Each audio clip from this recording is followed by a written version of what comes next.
जावा में इंटरव्यू की तैयारी करते टाइम आप सबने ये वाला क्वेश्चन तो देखा ही होगा, इज जावा प्लेटफॉर्म इंडिपेंडेंट। लेकिन अगर जावा की बजाय आपसे जेवीएम के बारे में पूछ लिया जाए, इज जेवीएम प्लेटफॉर्म इंडिपेंडेंट, क्या ये दोनों क्वेश्चंस का मतलब सेम है या फिर अलग अलग है? इस वीडियो में हम यही दोनों क्वेश्चंस के बारे में डिस्कस करेंगे और इनके आंसर्स को चेक करेंगे। तो चलिए वीडियो स्टार्ट करते हैं।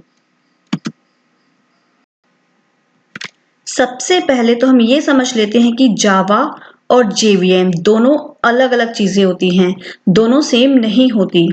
जावा एक प्रोग्रामिंग लैंग्वेज है जिसकी हेल्प से हम अपने प्रोग्राम्स को राइट करते हैं, और जेवीएम एक वर्चुअल मशीन है, यानी कि वो रियलिटी में एग्जिस्ट नहीं करती है, लेकिन जावा के अंदर वो एक इमेजिनरी मशीन होती है जिसके अंदर हम अपने जावा के प्रोग्राम्स को एग्जीक्यूट करते हैं। तो दोनों अलग अलग चीजें हैं। जावा प्रोग्राम्स लिखने के लिए एक लैंग्वेज है और उन प्रोग्राम्स को एग्जीक्यूट करने के लिए जेवीएम एक मशीन है। अब ये चीजें दोनों अलग अलग हैं तो हमारे दोनों क्वेश्चंस भी अलग अलग हैं, उनका भी सेम मतलब नहीं है। जावा प्लेटफॉर्म इंडिपेंडेंट है या नहीं, जेवीएम प्लेटफॉर्म इंडिपेंडेंट है या नहीं, दोनों को हमें अलग अलग देखना है और दोनों के आंसर्स भी अलग अलग हैं। चलिए इसको और डिटेल में समझ लेते हैं। जावा से पहले हम थोड़ा सा सी प्रोग्रामिंग को देख लेते हैं। सी में हम क्या करते हैं, सबसे पहले हम एक सोर्स कोड लिखते हैं, एक सोर्स फाइल बनाते हैं, उसकी एक्सटेंशन डॉट सी होती है, उसमें हम सी लैंग्वेज की हेल्प से प्रोग्राम लिखते हैं। ठीक है, लेकिन जो कंप्यूटर है उसको सी लैंग्वेज समझ में नहीं आएगी जब उसको एग्जीक्यूट करना होगा। एग्जीक्यूट करने के लिए उसको मशीन डिपेंडेंट कोड चाहिए होता है जो कि मशीन को समझ में आ जाए, यानी कि जो आपका ऑपरेटिंग सिस्टम है, विंडोज है, लिनक्स है, उसके अकॉर्डिंग उसको कोड चाहिए एग्जीक्यूट करने के लिए। तो सी लैंग्वेज में जो कोड लिखा हुआ है उसको हमें ट्रांसलेट करना पड़ता है। तो कंपाइलर आता है एक सी का, जो कि सी लैंग्वेज में लिखे हुए कोड को ट्रांसलेट कर देता है मशीन डिपेंडेंट कोड में। वो फाइल जो बनती है एग्जीक्यूटेबल फाइल बन जाती है, .exe फाइल बन जाती है, और उस फाइल के अंदर मशीन डिपेंडेंट कोड होता है जो मशीन को समझ में आ जाए। लेकिन अगर विंडोज है तो जो कंपाइलर है वो विंडोज डिपेंडेंट कोड जनरेट करता है। अगर आपका लिनक्स ऑपरेटिंग सिस्टम है तो कंपाइलर लिनक्स डिपेंडेंट कोड बनाएगा, यानी कि अलग अलग ऑपरेटिंग सिस्टम्स के अकॉर्डिंग अलग अलग एग्जीक्यूटेबल कोड या मशीन डिपेंडेंट कोड बनाएगा। तो विंडोज के लिए जो exe फाइल बनेगी वो आपकी लिनक्स पे नहीं चलेगी, लिनक्स वाली विंडोज पे नहीं चलेगी, क्योंकि उनके जो कोड हैं वो उन ऑपरेटिंग सिस्टम्स के अकॉर्डिंग बने हुए हैं। तो इसीलिए ये जो सी प्रोग्रामिंग लैंग्वेज है ये प्लेटफॉर्म इंडिपेंडेंट नहीं होती है, इसको हम प्लेटफॉर्म डिपेंडेंट लैंग्वेज बोलते हैं। क्लियर? अब हम आते हैं जावा पर।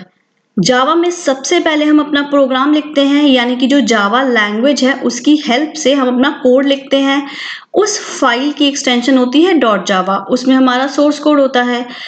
अब जैसे सी में एग्जीक्यूट करने के लिए सी का कंपाइलर होता है, वो उसको मशीन कोड में कन्वर्ट करता है, सेम वैसे ही यहाँ पर जावा का भी एक कंपाइलर होता है और उसका नाम होता है जावा सी।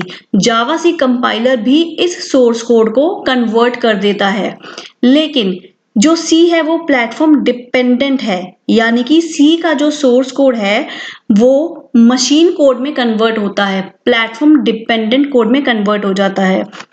इस प्रॉब्लम को दूर करने के लिए जावा का जो कंपाइलर है वो इस सोर्स कोड को मशीन डिपेंडेंट कोड में कन्वर्ट नहीं करता है।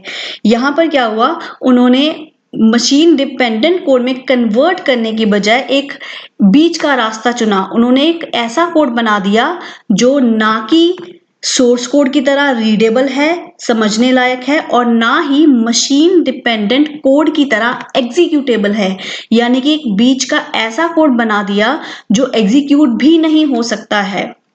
क्लियर? आई रिपीट, जावा का जो सोर्स कोड है उसको जावा का कंपाइलर कन्वर्ट करता है एक बीच के कोड में, जो ना तो सोर्स कोड की तरह रीड कर सकते हैं, ना ही मशीन डिपेंडेंट कोड की तरह एग्जीक्यूट होता है। ये जो फाइल ये जो कोड है जिस फाइल में आता है उस फाइल का नाम एक्सटेंशन होती है डॉट क्लास। इसके अंदर बाइट कोड होता है। इस कोड को हम इस इंटरमीडिएट कोड को बाइट कोड बोलते हैं। देखिए यहाँ पर मैंने लिखा हुआ है ये इंटरमीडिएट कोड है, यानी कि एक बीच का कोड है। नॉन एग्जीक्यूटेबल कोड है, मशीन कोड की तरह एग्जीक्यूट भी नहीं होता है और मशीन डिपेंडेंट भी नहीं होता है। क्लियर? अब ये जो बीच का कोड है, आउटपुट तो इससे भी नहीं आएगा, हमें तो आउटपुट चाहिए। अब आउटपुट लाने के लिए इस कोड को भी हमें फिर से ट्रांसलेट करना पड़ेगा, कन्वर्ट करना पड़ेगा ताकि हमारा आउटपुट आ जाए। अब रोल आता है हमारा जेवीएम का।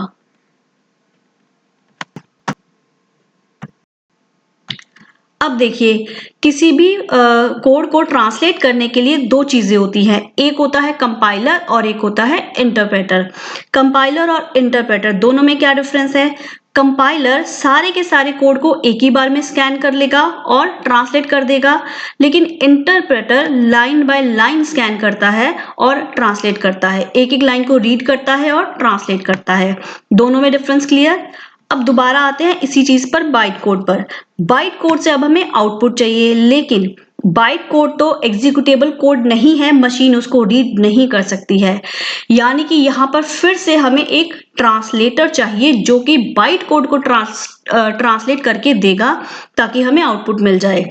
यहाँ पर हमारे पास जो ट्रांसलेटर था वो है कंपाइलर। अब यहाँ पर हमें एक और ट्रांसलेटर चाहिए, इंटरप्रेटर, जो कि लाइन बाय लाइन ट्रांसलेट करके देगा। अब रोल आता है जेवीएम का, जावा वर्चुअल मशीन का। जेवीएम एक इंटरप्रेटर होती है, एक ट्रांसलेटर होती है। जावा वर्चुअल मशीन एक ऐसा इंटरप्रेटर है जो कि बाइट कोड को रीड करके ट्रांसलेट करेगा, एक एग्जीक्यूटेबल कोड बना के देगा, उसका आउटपुट भी देगा। यहाँ पर सी की तरह फाइल नहीं बनेगी, आपके पास exe फाइल नहीं बनेगी। यहाँ पर जेवीएम क्या करेगा, खुद ही बाइट कोड को ट्रांसलेट करके एग्जीक्यूटेबल कोड में कन्वर्ट करके एग्जीक्यूट भी करके देगा और आपको आउटपुट दे देगा।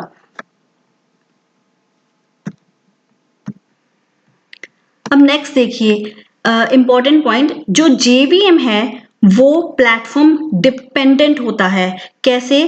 जब हम जेडीके की किट डाउनलोड करते हैं, डाउनलोड जेडीके, आपने यहाँ पर देखा होगा डाउनलोड करते टाइम जो डाउनलोड करते टाइम फाइल आती है वो अलग अलग आपको यहाँ पर ऑप्शंस मिलते हैं। लिनक्स के लिए अलग फाइल्स मिलेंगी आपको, मैक के लिए यहाँ पर अलग फाइल्स मिलेंगी। अगर आप विंडोज के लिए जेडीके किट डाउनलोड करना चाहते हो तो यहाँ पर अलग फाइल्स मिलेंगी। यहाँ पर अगर जावा प्लेटफॉर्म इंडिपेंडेंट है तो ये अलग अलग फाइल्स क्यों मिलती हैं?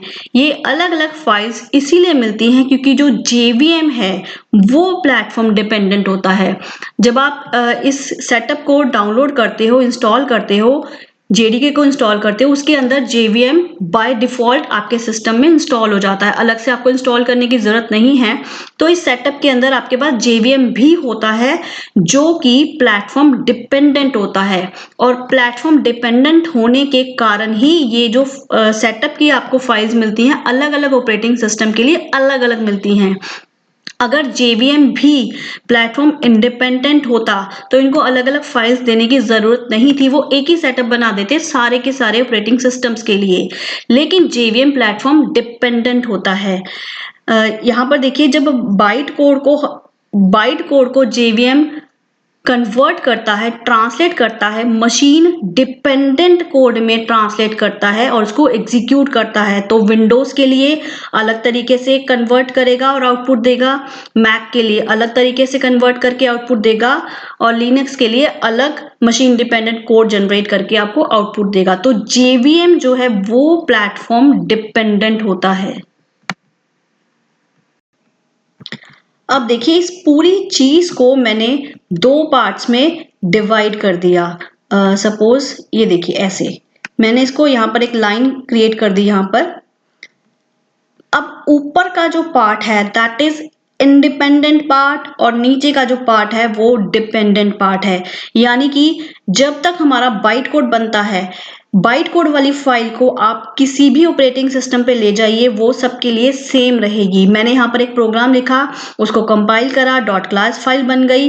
वो विंडोज के लिए भी सेम है, लिनक्स के लिए भी सेम है और मैक के लिए भी सेम है, क्योंकि बाइट कोड सबके लिए सेम होगा। यहाँ तक का पार्ट हमारा इंडिपेंडेंट पार्ट है। उसके बाद जब हमें इसको एग्जीक्यूट करना है, जेवीएम आता है। जेवीएम हमारा डिपेंडेंट होता है। विंडोज का अलग जेवीएम होगा, मैक का अलग होगा, लिनक्स का अलग होगा। अब उसी बाइट कोड वाली फाइल को अगर हम विंडोज पे ले जाएंगे तो उसके लिए अलग जेवीएम उसको एग्जीक्यूट करेगा, लिनक्स वाला अलग जेवीएम एग्जीक्यूट करेगा। तो ये वाली चीज हमारी डिपेंडेंट है। अब हम आते हैं हमारे सबसे पहले जो दो क्वेश्चन थे उनके ऊपर।